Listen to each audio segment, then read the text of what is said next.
So I've been thinking about consciousness and the relationship to will, and people just have it all wrong. You know, when I defend will and willpower, people think I'm defending this idea of will, what will must mean. You know, it's a thing and it has this agency and blah, blah, blah. But I don't defend that. That old concept of will is bullshit. Total bullshit, and I'm past it. Okay, I am past it. It's not my concept of will at all.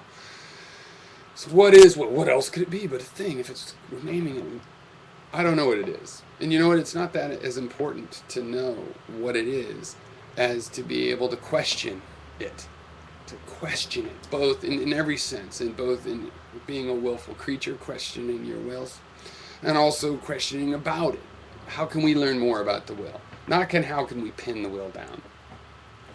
I mean, if the laws of physics have not pinned the will down, then how are we going to do it? Oh, with our will. I mean, no, because that would prove there was will.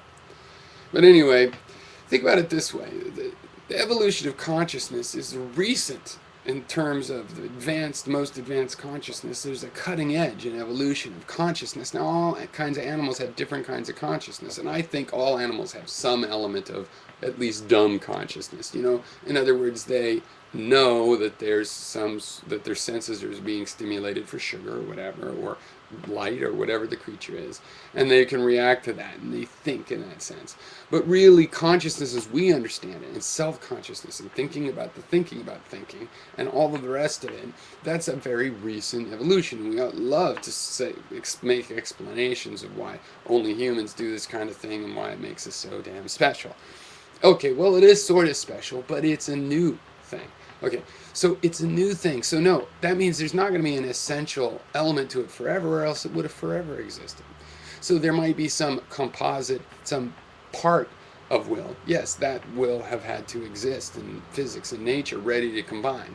But for it to have evolved into consciousness, as we understand it, is a recent thing. So obviously, the consciousness is just a little bit. It's not even the real conscious. It's like wings that are gliding and it doesn't fly yet.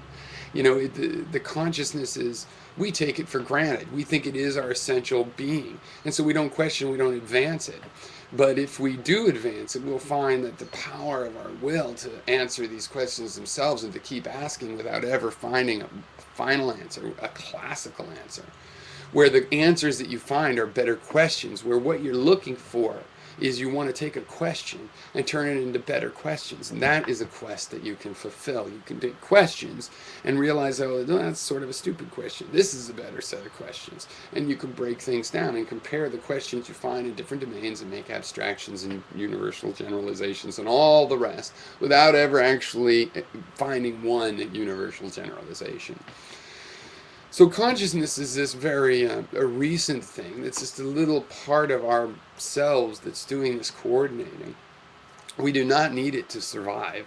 As a matter of fact, it's a danger. You know, we may die from it. And probably only the fact that it's so weak now, really, it's really very weak now still, helps us to survive. If we didn't have our emotions overpowering this so-called conscious intellect, we would have gone, you know, the wrong way a million times.